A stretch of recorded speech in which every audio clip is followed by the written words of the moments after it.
నమస్తే, welcome to Telugu రాజ్యం. నేను మీ రామ్. ప్రభాస్ గారి ఇటలీ ట్రిప్ ఖర్చు 5 కోట్లు, అక్షరాల 5 కోట్లే. అయితే మీకేంటి బాబు వచ్చిన నొప్పి? ఎవరైతే ట్రోల్ చేస్తున్నారో, ఎవరైతే క్వశ్చన్ చేస్తున్నారో అసలు మీకేంటి సంబంధం? ఇంతకీ ఏం క్వశ్చన్ చేస్తున్నారు, ఏం ట్రోల్ చేస్తున్నారని కామన్ ఆడియన్స్కి అర్థం కాకపోయి ఉండొచ్చు. ప్రభాస్ ఫ్యాన్స్కి చాలా క్లియర్గా తెలుసు ఏం జరుగుతోందని. యాక్చువల్లీ ఇండియా వర్సెస్ పాకిస్తాన్ ఏదైతే ఈ వార్ నేపథ్యం ఉందో, ఈ టైంలో ప్రభాస్ గారు ఇటలీలో ఏం చేస్తున్నారు, ఇటలీకి ఎందుకు వెళ్ళారు, ఫ్రెండ్స్తో కలిసి కాస్ట్లీ ట్రిప్ ఈ టైంలో ఎందుకు పెట్టుకున్నారు అని చాలామంది ట్రోల్స్ చేస్తున్నారు, క్వశ్చనింగ్ చేస్తున్నారు. అసలు మీకేంటి సంబంధం? 5 కోట్లు మీవా? లేకపోతే ప్రభాస్ గారు మీకు ఏమైనా డేట్స్ ఇచ్చారా? లేకపోతే ప్రభాస్ గారు మీకు ఏమైనా ఆన్సర్ చేయాల్సింది ఉందా? ఎందుకు మీరింత బాధపడిపోతున్నారు ప్రభాస్ గారు వేసుకున్న ఈ ట్రిప్ గురించి? మీకు ఏమన్నా అప్పేదనం బాకీ ఉన్నారా? ప్రభాస్ గారి గురించి మీరంతా ఎందుకు బాధపడిపోతున్నారు? ఆయన ట్రిప్ గురించి, ఆయన గురించి, ఆయన హెల్త్ ఇష్యూకి సంబంధించి ట్రోల్స్ చేస్తారు. ఆయన్ని బాడీ డబుల్గా యూజ్ చేసి ఎక్కువగా సినిమాలు చేస్తుంటారని ఆయన దాని గురించి ట్రోల్ చేస్తారు. అనేక రకాలుగా ఇబ్బందికి పడేలాగా ఫ్యాన్స్ని బాధ పెడుతూ ఉంటారు. ఎవరైతే ట్రోల్ చేస్తున్నారో ప్రభాస్ గారిని, ప్రభాస్ గారి ఫ్యాన్స్ని, నేను వాళ్ళ గురించి మాట్లాడుతున్నా. ఏదో లాటరీ తీసుకొని స్టార్ అయిపోయాడు అంటారు. లాటరీయా బాహుబలి? లాటరీయా మిర్చి? ఛత్రపతి లాటరీయా? ఈశ్వర్ లాటరీయా? ఫస్ట్ నుంచి కూడా ప్రభాస్ గారు ఏదో నార్మల్గా అట్లా కూల్గా ఏదో చిల్ ఉన్నట్లు కనపడతారు, కానీ యాక్టింగ్ పరంగా యాజ్ అన్ ఆర్టిస్ట్గా ఎవరు బీట్ చేయని రీతిలో పర్ఫార్మెన్స్ ఉంటుంది అయింది. ఎవరు మీకు అర్థం కాకపోయి ఉండొచ్చు ఈ లాజిక్ ఏంటనేది. నార్మల్గా హీరో అంటే ఏంటి?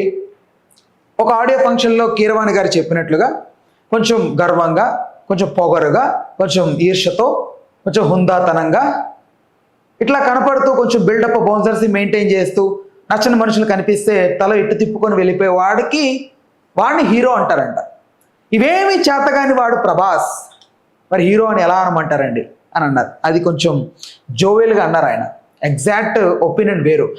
ఎందుకంటే ప్రభాస్ గారు మనం ఏ ఫంక్షన్లో చూసినా, ఎక్కడ కనపడ్డా కూడా అదే వినయంగా, అదే మంచితనంతో. ఆయన మంచితనం గురించి ఒకళ్ళిద్దరు చెప్తే కాదండి, కొన్ని వందల మంది, 200, 300 మందికి పైగా జస్ట్ టెక్నీషియన్సే చెప్పారు. నార్మల్ ఫ్యాన్స్ గురించి మీ ఊహకే వదిలేస్తున్నా. అంతటి గొప్ప మనిషి గురించి ట్రోల్స్ ఎందుకు? ఇప్పుడు ప్రభాస్ గారు ఈ ట్రిప్ ఆపేసి ఫౌజీ సినిమాలో లాగా ఒక గన్ను ఒకటి పట్టుకొని వారికి వెళ్ళాలా పాకిస్తాన్ మీదకి? మీ అందరికీ ఎవరైతే ట్రోల్ చేస్తున్నారో మీ అందరికీ అంత బాధ ఉందా పెహల్గాంలో జరిగిన ఇన్సిడెంట్ గురించి? మాకందరికీ బాధ ఉంది. ఎవరైతే ట్రోల్ చేస్తున్నారో వాళ్ళ గురించి అంటున్నాను నేను. నిజంగా మీకు బాధ అనేది ఉంటే మీరు ఆ ట్రోలింగ్ పక్కన పెట్టేసి, లేకపోతే మీ ట్రోలింగ్తోనే పాకిస్తాన్కి సంబంధించి ఏదైనా ట్రోలింగ్ వీడియోస్ చేసుకోండి. వాళ్ళంతా ఫన్నీగా మాట్లాడుతున్నారు, మీ అందరికీ తెలీదా?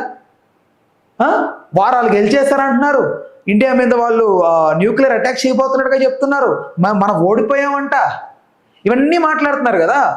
మరి వాళ్ళ మీద కదా మీరు చేయాల్సింది మీ ట్రోలింగ్ యుద్ధాన్ని. అది ఎంతో కొంత యూజ్ అవుద్ది. మరి ప్రభాస్ గారితో ఏం పని మీ అందరికీ? మీ దగ్గర పర్మిషన్ తీసుకోవాలా? మీ దగ్గర లెటర్ తీసుకొని వెళ్ళాలా ఏంటి?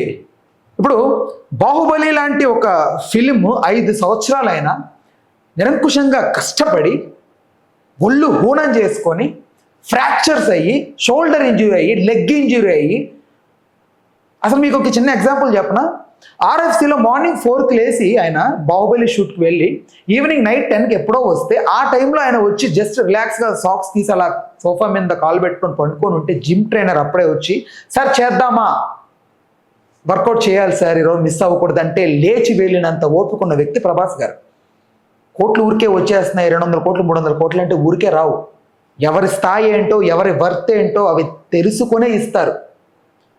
ప్రభాస్ గారు స్క్రీన్ మీదకి వస్తే ఉండేంత ప్రజెంట్ నన్ను అడిగితే మన తెలుగు హీరోస్ ఎవరికీ లేదు. వాస్తవం మాట్లాడుకుంటే ఇండియాలో ఎవరికి లేదని నేను అంటాను. దానికి ఏమంటారు మీరు ట్రోలర్స్? మీరే.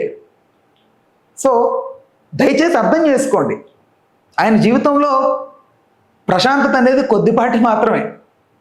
ఆయన రిజర్వ్డ్ పర్సన్ కాబట్టి ఆయన ఫ్రెండ్స్తో ఆయన ఎప్పుడు సరదాగా ఒకటే దగ్గర ఉంటారు కాబట్టి పెద్దగా ఈ పార్టీలు పబ్బులు ఇవన్నీ పెద్దగా ఆయనకి ఇష్టం లేదు కాబట్టి ఆయన ఫ్రెండ్స్తో కలిసి కొంచెం ఆహ్లాదకరంగా మనసంతా కొంచెం ఫ్రీ చేసుకుందని వెళ్ళారు. ఎందుకంటే ఈ మధ్యకాలంలో చూస్తున్నాం ప్రభాస్ గారికి సంబంధించి సోకాల్డ్ పర్సన్స్ ఆయన ఏదో చేసుకోబోతున్నట్లుగా మాట్లాడారు.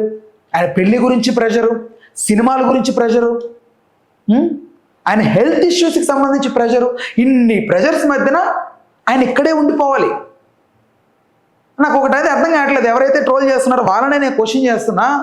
అనదర్ క్వశ్చన్ ఇది, మీకు నిజంగా ఈ ఇండియా వర్సెస్ పాకిస్తాన్ వార్ గురించి అంత శ్రద్ధ ఉందా? అంత భారము బాధ్యతలు ఉన్నాయా? పొద్దున్న లేస్తే చికెన్ కొట్లో చికెన్ కొనుక్కుంటావు వెళ్ళి, ఈరోజు ఏం తినాలా, ఎక్కడికి వెళ్ళాలా, ఏం ఎంజాయ్ చేయాలా, ఎలా ఈరోజు మనం ఈ లైఫ్ని ఎలా మనం హ్యాపీగా గడపాలనే కదా ఆలోచిస్తావు.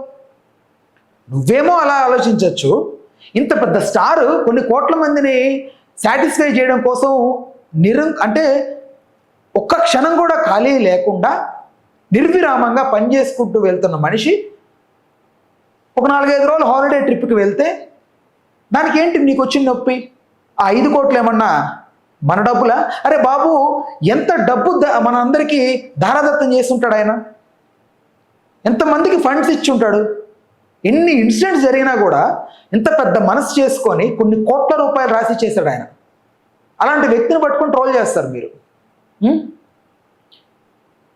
దయచేసి అర్థం చేసుకోండి ట్రోలర్స్, మీకు బాధ ఉండుండొచ్చు, మాకు బాధ ఉంది. ఏదైతే ఇండియా వర్సెస్ పాకిస్తాన్ వార్కి సంబంధించి ఆ పెహల్గాంలో జరిగిన ఇన్సిడెంట్కి సంబంధించి మాకు బాధ ఉంది. కానీ ప్రభాస్ గారు ఆయన కూడా మనకంటే ఎక్కువ బాధపడాలి, మనకంటే ఎక్కువ స్పందించాలి. ఆయనకున్న ఇల్లు ఆర్మీకి రాసి ఇచ్చేయాలి, పాకిస్తాన్కి వీళ్ళ ఫ్రెండ్స్తో కూడా గన్లు పట్టుకొని యుద్ధానికి వెళ్ళాలి. ఇలా ఎవరైతే ఫూలిష్గా ఆలోచిస్తారో అర్థం చేసుకోండి. చాలామంది హీరోస్, చాలామంది ఎవరి పాటికి ఎవరి పనుల్లో వాళ్ళు ఉన్నారు, షూటింగ్స్ జరుగుతున్నాయి, హ్యాపీగా ఎవరి పాటికి వాళ్ళు లైఫ్ లీడ్ చేసుకుంటున్నారు. బట్ మీరే కక్షపూరితంగా ఏదో ఒకటి అనాలి కాబట్టి, ఏదో ఒకటి ట్రోల్ చేయాలి కాబట్టి, ఏదో ఒకటి ఫ్యాన్స్ని టార్గెట్ చేయాలి కాబట్టి ప్రభాస్ గారి ఫ్యాన్స్ని ముఖ్యంగా ఇబ్బంది పెట్టే ప్రయత్నం చేస్తున్నారు. 6 సినిమాలు 7 సినిమాలు చేస్తున్నాడు ఆయన. తెలుగు సినిమా స్థాయిని పెంచేశాడు ఎక్కడికో హాలీవుడ్ లెవెల్కి. మరి ఆయన లైఫ్ ఏదో రిలాక్స్గా ఆయన ఏదో గడుపుదాం అనుకుంటే మీకేంటి వచ్చిన నొప్పి? ఇప్పటికైనా అర్థం చేసుకోండి, మిమ్మల్ని మీరు క్వశ్చన్ చేసుకోండి. రైట్, ఇలాంటి మరిన్ని వీడియోస్ కోసం వెంటనే మన ఛానల్ అయితే సబ్స్క్రైబ్ చేసుకోండి. Stay tune to the our channel Telugu రాజ్యం. నేను మీ రామ్.